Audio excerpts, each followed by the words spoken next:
Friends, welcome to Big Boss chit chat. This is Rekha Srinivas. మొత్తం మీద సంజన హల్చల్ నడుస్తూనే ఉంది. కన్నడ బిగ్ బాస్ రివ్యూ చెప్పినప్పుడు కూడా ఓన్లీ లాయర్ జగదీష్ గురించే మాట్లాడేవాళ్ళం. ఇప్పుడు అలాగే మొత్తం రివ్యూ కానీ బిగ్ బాస్ కానీ మొత్తం సంజన చుట్టూనే తిరుగుతుంది. ఓపెనింగ్ నుంచి క్లోజింగ్ వరకు ఈ సంజనదే సరిపోతుంది. ఎలాగైతేనే పిల్లి పిల్లి కొట్టుకుంటే కోతొచ్చి రొట్టెత్తుకుపోయిందంట. అలాగా టెనెన్స్ ఓనర్స్ కొట్టుకునేసరికి మధ్యలో ఉన్న సంజనాకి కెప్టెన్షిప్ వెళ్ళిపోయిందనమాట. వెళ్ళిపోయింది. నెక్స్ట్ వచ్చి ఆవిడ హల్చలలు నడుస్తూ ఉన్నాయి. నాది లగేజ్ చాలా ఉన్నది, ఎవరైనా నాకు ఇద్దరు హెల్ప్ కావాలి అని ఏదేదో చెప్పింది. చెప్పేసరికి ఇమాన్యువల్ మాత్రం నన్ను కెప్టెన్షిప్ కంటెండర్గా సెలెక్ట్ చేశారు కాబట్టి నేను చేస్తున్నాను, మీరు చెప్పినవి అవన్నీ ఏమో నాకు తెలియదు కానీ అని చాలా జెన్యున్గా చెప్పాడు, చాలా పద్ధతిగా చెప్పాడు. ఏదైనా కానీ ఆ పిల్లోడికి బిహేవియర్ మాత్రం బాగా నచ్చుతుందండి. తెలివికి తెలివి, కామెడీకి కామెడీ, కష్టపడే తత్వం చాలా బాగా ఉంటుంది ఆ అబ్బాయిని మాత్రం. సపోర్ట్ ఏమన్నా చేసేటుంటే ఆ అబ్బాయిని బాగా సపోర్ట్ చేయండి. అబ్బా కష్టపడి చేస్తున్నాడు అంతా కూడాను. నెక్స్ట్ సంజన అడిగితే ఇమాన్యువల్ ఒప్పుకున్నాడు. నెక్స్ట్ వచ్చి ఆశాశైలి గారిని, ఫ్లోరా గారిని నిజంగా పని మనిషిని చూసినట్టు చూస్తుందండి ఈ సంజన. అస్సలు పడట్లేదు, కానీ ఆవిడ మాత్రం పాపం ఇన్నోసెంట్గా ఆవిడ పనేది ఆవిడ చేసుకుని నీట్గా వెళ్ళిపోతుంది ఫ్లోరా గారు. ఈవిడ మాత్రం నాకు ఫ్లోరా కావాలి, ఫ్లోరా ఎలాగేస్తాను నేను చేయనని చెప్పేసి నీట్గాను. ఏమన్నా యాక్షన్స్ తర్వాత కావాలంటే తర్వాత చూసుకోవచ్చు. అంత డిమాండ్గా చెప్తే ఏదో సర్వెంట్కి చెప్పినట్టు అంత అలా చెప్తే ఎవరికైనా బాధగా ఉంటుంది. ఆవిడ కూడా ఈవిడికన్నా గొప్ప బతికే బతికుండొచ్చు, కానీ ఇలాగ తక్కువ చేసి చూడటం నాకు అసలు నచ్చలేదు. తనకి వేరే ఈరోజు తన డే వచ్చి రేపు పొద్దున్న ఫ్లోరాకు కూడా ఒక డే వస్తుంది, అప్పుడు దేవుడే చూసుకుంటాడు. నాకు ఆ మాటకి చాలా బాధ అనిపించింది. మర్యాద మనీషు సంచాలకుగా 100% ఇవ్వలేకపోయాడు. అంటే ఎవరు కూడా అంత 100% ఇవ్వలేరేమో, కానీ ఈయన ఫెయిల్యూర్స్ ఎక్కువ కనపడినాయి అనమాట. మనీష్ గారు. సంజన ఫుడ్స్ ఇవి కావాలి అవి కావాలి, తనకి 4-5 డేస్ నుంచి అయితే తినాలనిపించినాయి అన్నీ తినేయాలని ఒకేసారి ఆర్డర్ ఇచ్చేసింది. ఆర్డర్ ఇచ్చేయడంతో తనూజాకి చాలా బేజారైపోయింది అనమాట. ఇది హోటల్ రెస్టారెంట్ అనుకుంటున్నారా ఏంటి, అన్ని రకాలు చేయడానికి అక్కడ రేషన్ కూడా లేదు, ఇన్ని చేస్తే 2 రోజులు కూడా రావు, అలాగా ఇలాగా అని బాధపడుతుంది. చేయటానికి కూడా కష్టమేనండి పాపం. అన్ని ఐటమ్స్ ఆర్డర్ ఇస్తుంది ఆమె. అయిపోయిన తర్వాత కూల్ డ్రింక్స్తో కొంచెం కామెడీ చేయాలనుకుంది, కామెడీ చేసింది. మొత్తం మీద రోజు మొత్తం స్క్రీన్ స్పేస్ ఆమె తీసుకోవడానికి ట్రై చేస్తుంది. ఏదో రకంగా సెట్ అయిపోతుంది. ఆ కూల్ డ్రింక్స్ తీసుకొచ్చి నేను చెప్పిన టాస్కులు చేస్తే కూల్ డ్రింక్స్ ఇస్తాను అలాగా ఇలాగా అని అన్నది. ఈ లోపు చాక్లెట్లు కొట్టేసేవాళ్ళు చాక్లెట్లు, ఫ్రూట్స్ కొట్టేసేవాళ్ళు ఫ్రూట్స్, ఏది కొట్టేసేవాళ్ళు అది కొట్టేస్తున్నారు. ఈ కూల్ డ్రింక్లు ఎగ్జిబిషన్ నడిపించే లోపు మెల్లగా వెళ్ళి హరీష్ గారు ఒక పెద్ద కూల్ డ్రింక్ తీసుకుని వచ్చేసాడండి. గుడ్డు దొంగకి కూల్ డ్రింక్ దొంగ దొరికాడు, అందుకే తోడయ్యాడు అనమాట.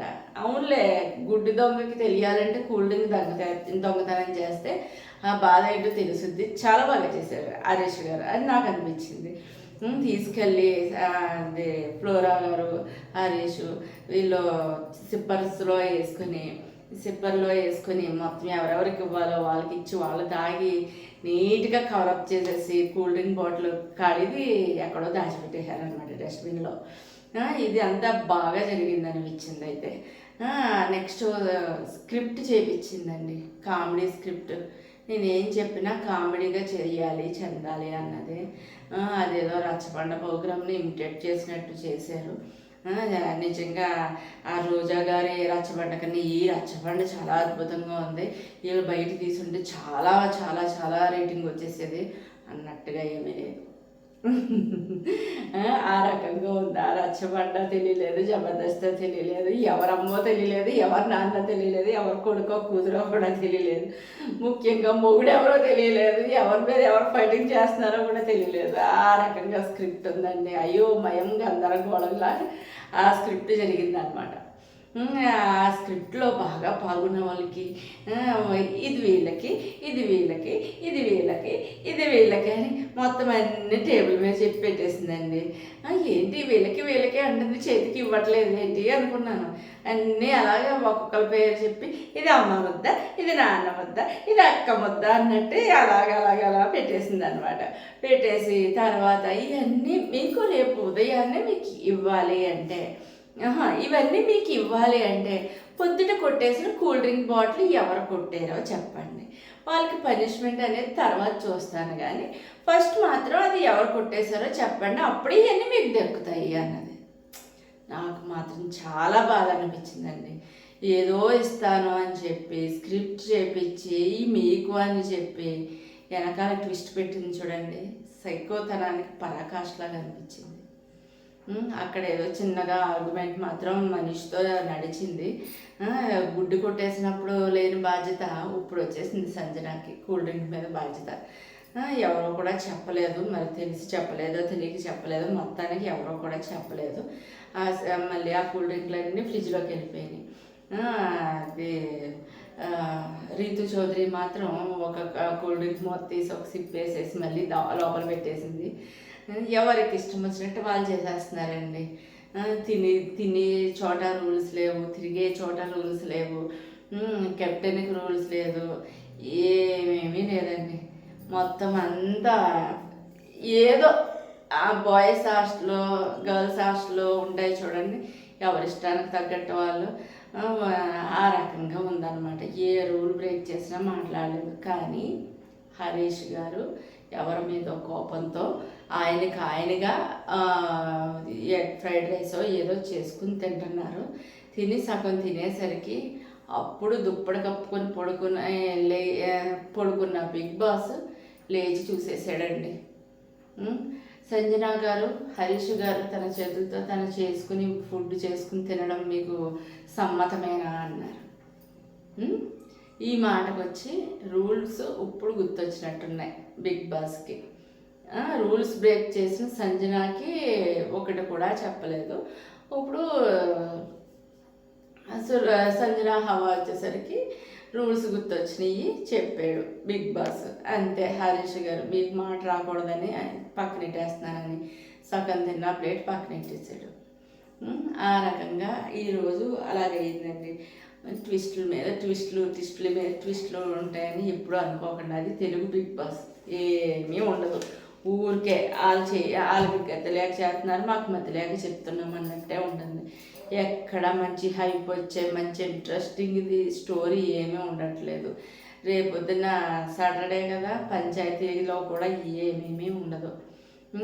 నెక్స్ట్ వచ్చి ఇది కన్నడ బిగ్ బాస్లో చూసిందే, విన్ అయిన వాళ్ళు జడ్జిలోకి వెళ్ళడం. కాకపోతే మాకు కన్నడలో బాగా చేసిన వాళ్ళని స్వర్గంలోకి తీసుకెళ్ళి బాగా చేయని వాళ్ళని జైల్లో పెట్టడం, నరకంలోకి వేయడం అనేది జరిగింది. ఇందులో అది లేదు. ఫుల్గా ఫాలో అవ్వచ్చు కానీ ఫుల్గా ఫాలో అవ్వలేదు. బెస్ట్ కంటెస్టెంట్ డల్ కంటెస్టెంట్ కింద సెలెక్ట్ చేసి అలా మార్చేవాడు. ఇందులో అది మిస్ అయ్యింది. అది ఉండుంటే ఇంకొంచెం కిక్ వచ్చేది, ఏదో కొంచెం కిక్ వచ్చేది. ఆ రకంగా ఈరోజు ఎపిసోడ్ అయిపోయిందండి. నిజంగా నైట్ డ్యూటీ చేసే వాళ్ళని చాలా మెచ్చుకోవాలండి బాబు. మేము ఇప్పటి వరకు ఇది బిగ్ బాస్ చూసి షూట్ చేసి ఎడిట్ చేసి అప్లోడ్ చేసి పడుకోవడానికి ఎంత కష్టపడుతున్నామో. నిజంగా నైట్ డ్యూటీ చేసేవాళ్ళు చాలా చాలా గ్రేట్ అండి బాబు. మా ఈ కష్టాన్ని గుర్తించి మా వీడియోని సపోర్ట్ చేసి మా ఛానల్ని సపోర్ట్ చేసి లైక్ చేసి షేర్ చేసి సబ్స్క్రైబ్ చేసి కామెంట్స్ రూపంలో మీ సపోర్ట్ని తెలియజేయండి ఫ్రెండ్స్. బాయ్.